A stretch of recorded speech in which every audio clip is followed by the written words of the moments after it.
নমস্কার বন্ধুরা, আমরা এসে গেছি শীর্ষা প্রোডাকশানের নতুন এক ভিডিও নিয়ে। এখানে আমরা দেখব একটা নতুন রেফ্রিজারেটর, নতুন বললে ভুল হবে, একটা পুরাতন মডেলের রেফ্রিজারেটরে কিছু নো কুলিং প্রবলেম আছে এবং সেই নো কুলিং প্রবলেমটা কিসের জন্য হয়েছে এবং সেটা সম্পূর্ণ A to Z ভিডিও করে। তো দেখতে পাচ্ছ এখন আমরা অলরেডি কম্প্রেসার চার্জিং পাইপ কেটে সাকশন লাইন কেটে ফেলেছি, এইটা হচ্ছে চার্জিং লাইন কেটে ফেলেছি এবং ডিসচার্জ লাইনও কেটে ফেলেছি এবং উপর থেকে অয়েল হিটিং সিস্টেম বা অয়েল হিট এক্সচেঞ্জার সিস্টেম সেটাকেও আমরা কেটে আলাদা করে ফেলেছি। এদিক দিয়ে ইলেকট্রিক্যাল কানেকশান বা পিটিসি যেটা ছিল সেটাকেও আমরা খুলে ফেলেছি এবং এর বেসের সঙ্গে যে নাট বল্টু লাগানো ছিল সেই নাট বল্টুটাকেও আমরা খুলে ফেলেছি। এবার কম্প্রেসারটাকে আমরা রিলিজ করব। ব্যাস, এবার কম্প্রেসারটাকে আমরা রিলিজ করে ফেললাম। দেখো আমরা নতুন কম্প্রেসার রিপ্লেস করে দিয়েছি এলজি কোম্পানি 134A কম্প্রেসার। কেমন, যদিও এখানে আমরা হাইড্রোকার্বন গ্যাস দেবো, হাইড্রোকার্বন ব্লেন্ড। অলরেডি আমরা একটা চার্জিং পাইপ ডিসচার্জ লাইন আমরা এর সঙ্গে জয়েন করে ফেলেছি এবং এইদিকে দেখো আমরা সাকশন লাইন এর সঙ্গে জয়েন করে নিয়েছি। এছাড়া দেখো এখান থেকে আমরা ডিসচার্জ লাইন যেটা ইন্টারনাল ছিল, বডি কন্ডেন্সার ছিল, সেটাকে ডিসকানেক্ট করে দিয়েছি। ডিসকানেক্ট করে দেওয়ার পর নতুন একটা পাইপ লাইন আমরা এখান থেকে একটা নতুন কন্ডেন্সার লাগিয়ে এর সঙ্গে আমরা এটাকে জয়েন করে দিয়েছি এবং আলটিমেটলি এখন টেম্পোরারি জয়েন্ট আছে। পরবর্তী ক্ষেত্রে আমরা এটাকে ফাইনালি ফিনিশিং নিয়ে আসব। এরপর হচ্ছে লিক টেস্টিং করে আমরা এটাকে গ্যাস চার্জিং করব এবং আলটিমেটলি কি হয় দেখতে থাকো, এরপর আমরা দেখব। অলরেডি আমরা নতুন কন্ডেন্সার লাগিয়ে নতুন কম্প্রেসার লাগিয়ে দেখো আমরা কম্প্রেসারটাকে ভ্যাকুয়াম করছি। দেখতে পাচ্ছ কম্প্রেসার, এই কম্প্রেসারের চার্জিংয়ের লাইন দিয়ে রেড কালারের চার্জিং পাইপ লাগানো রয়েছে এবং রেড কালারের চার্জিং পাইপের পর ম্যানিফোল্ড গেজ এবং একটা ব্ল্যাক কালারের ভ্যাকুয়াম পাম্পের সঙ্গে একটা হোস পাইপ আমরা কানেক্ট করে দিয়েছি। ভ্যাকুয়াম চলছে, তো গেজেতে আমরা দেখবো অলরেডি আমাদের প্রায় 30-এর কাছাকাছি ঠেকতে যাচ্ছে ভ্যাকুয়াম।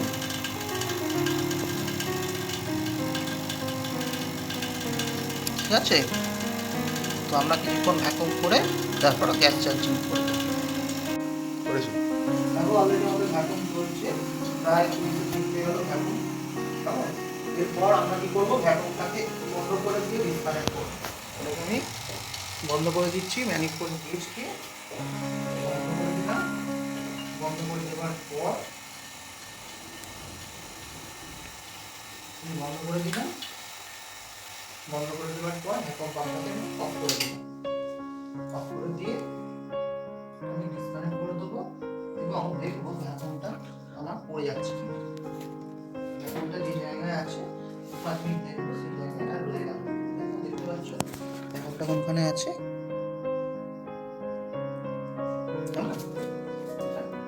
আস্তে আস্তে কমে যাচ্ছে। তো অলরেডি দেখো আমাদের ভ্যাকুয়াম যেটা রাখা ছিল সেই জায়গাতেই আছে, এখন একটু কমেনি। তো সুতরাং আমরা এবার গ্যাস চার্জিংয়ের দিকে যাবো। তার জন্য আমাদের হাইড্রোকার্বন ব্লেন্ড বা রিপ্লেস 134 লেখা রয়েছে, অলরেডি আছে। তো যেহেতু এটা ব্লেন্ড রেফ্রিজারেন্ট সেই জন্য আমরা কি করেছি, এটাকে উল্টো করে লিকুইডটা চার্জ করি। তো এটাকে আস্তে আস্তে টাইট দিচ্ছি, এখান থেকে দেখো গ্যাসের প্রেশার যাবে। ঠিক আছে, কিন্তু এই পাইপটার মধ্যে যেহেতু এয়ার ঢুকে আছে সেই জন্য আমরা এখানটা আমরা হালকা করে পাঞ্চিং করে নিলাম, এয়ারটা বেরিয়ে গেল। এইবার দেখো সামান্য গ্যাস আমি ওর মধ্যে দিয়ে দেবো। সামান্য গ্যাস দিয়ে দিলাম,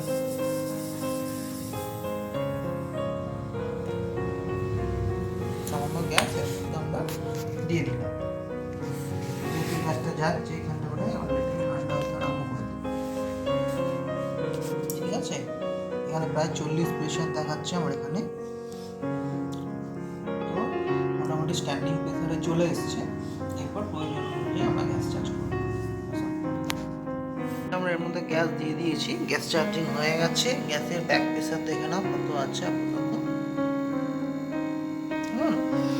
এবং কম্প্রেসার চলছে, রীতিমতো কম্প্রেসার চলছে। এর দেখো ডিসচার্জ লাইন গরম হচ্ছে, আমরা দেখছি কেমন ডিসচার্জ লাইন গরম হচ্ছে। এবং ইভাপোরেটর দেখবো, ইভাপোরেটর কিরকম ঠান্ডা হচ্ছে। ইভাপোরেটর দেখো, ইভাপোরেটর অলরেডি কুলিং চালু হয়ে গেছে, পাসিং সাউন্ড শোনা যাচ্ছে। বরফ জমতে আরম্ভ করে দিয়েছে। আমরা একটা ছোট ডাব্বা করে জল জমাতে দিয়েছি, দেখা যাক কি হয়। এইভাবে চললো। তো আপাতত আমাদের গোদরেজ কোম্পানির রেফ্রিজারেটরে আমরা কি করলাম না, আপাতত আমরা গোদরেজ কোম্পানি কোল্ড গোল্ড কোম্পানির রেফ্রিজারেটর কন্ডেন্সার, নতুন কন্ডেন্সার লাগালাম, কম্প্রেসার লাগালাম এবং ফিল্টারটাকে গ্যাস চার্জিং। তো আমাদের